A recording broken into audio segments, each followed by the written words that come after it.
ನ್ಯಾಯದಿಂದ ನಾವು ಇವತ್ತು ವಂಚಿತರಾಗಿದ್ದೇವೆ. ಇವತ್ತು ಏನು ಹೈದರಾಬಾದ್ ಕರ್ನಾಟಕ ಜನರಿಗೆ ನೇಮಕಾತಿ ಮತ್ತು ಮುಂಬಡ್ತಿಯಲ್ಲಿ 80% ಮೀಸಲಾತಿಯನ್ನು ಕೊಡ್ತೀವಿ ಅಂತ ಹೇಳಿ ಇವತ್ತು ಜಂಬ ಕಚ್ಕೊಳ್ಳುವಂಥ ಬಂಡಲ್ ಬಡಾಯಿ ರಾಜಕಾರಣಿಗಳಿಗೆ ಇವತ್ತು ನಾನು ಆಗ್ರಹವನ್ನು ಮಾಡ್ತಾ ಇದ್ದೇನೆ. ಏನಂದರೆ ಇವತ್ತು ಸತತವಾಗಿ 4 ಪ್ರೊಸೀಡಿಂಗ್ಗಳಾದವು.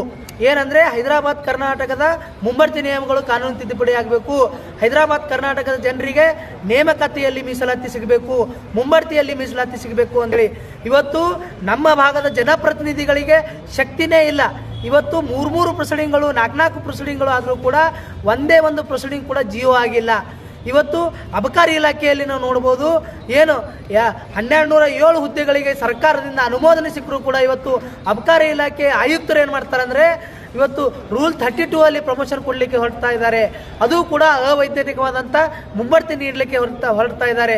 ಇದನ್ನು ಪ್ರಶ್ನೆ ಮಾಡುವಂಥ ಜನಪ್ರತಿನಿಧಿಗಳು ಏನು ಮಾಡ್ತಾ ಇದ್ದಾರೆ, ಇವತ್ತು ಹೈದರಾಬಾದ್ ಕರ್ನಾಟಕ ಹೊರತುಪಡಿಸಿ 24 ಜಿಲ್ಲೆಗಳಲ್ಲಿ 8% ನೇಮಕಾತಿ ಮತ್ತು ಮುಂಬಡ್ತಿ ಮೀಸಲಾತಿ ಕೊಡಬೇಕು.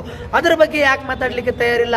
ಇವತ್ತು ನಾವು ಏನು ಸಚಿವ ಸಂಪುಟ ಉಪಸಮಿತಿ ಅಧ್ಯಕ್ಷರಿದ್ದಾರೆ ಪ್ರಿಯಾಂಕಾ ಖರ್ಗೆ ಅವರಿಗೆ ನಾನು ಇವತ್ತು ಆ ಅಧಿಕಾರಿಗಳಿಗೆ ಇವತ್ತು ಆವಾಜ್ ಹಾಕಿ ಕೆಲಸ ಮಾಡಲಿಕ್ಕೆ ನೀವು ತಯಾರಿಲ್ಲ ಅಂದರೆ, ನಿಮಗೆ ಆ ಶಕ್ತಿ ಇಲ್ಲ ಅಂದರೆ ನೀವು ಈ ಕೂಡಲೇ ನೀವು ಸಚಿವ ಸಂಪುಟ ಉಪಸಮಿತಿಗೆ ನೀವು ರಾಜೀನಾಮೆಯನ್ನು ಕೊಡಬೇಕು. ಮತ್ತು ನಮ್ಮ ಭಾಗದ ವಿಧಾನ ಪರಿಷತ್ ಸದಸ್ಯರುಗಳು ಮತ್ತು ಶಾಸಕರುಗಳು ನೀವು ಇವತ್ತು ವಿಧಾನಸಭೆಯಲ್ಲಿ ನೀವು ಪ್ರಶ್ನೆ ಮಾಡೋಕ್ಕೆ ನಿಮಗೆ ಧೈರ್ಯ ಇಲ್ಲ, ಶಕ್ತಿ ಇಲ್ಲ ಅಂದರೆ ನೀವು ಏನು ಬೆಂಗಳೂರಿನ ರಾಜಕಾರಣಿಗಳ ಗುಲಾಮರಾಗಿ ಏನು ಬದುಕ್ತಾ ಇದ್ದೀರಿ. ಇವತ್ತು ನಾವುಗಳು ಓಟ್ ಹಾಕಿ ನಿಮಗೆ ಗೆಲ್ಲಿಸಿದ್ದೀವಿ. ನಮ್ಮ ಸಮಸ್ಯೆಗಳನ್ನು ನೀವು ಬಗೆಹರಿಸಬೇಕು.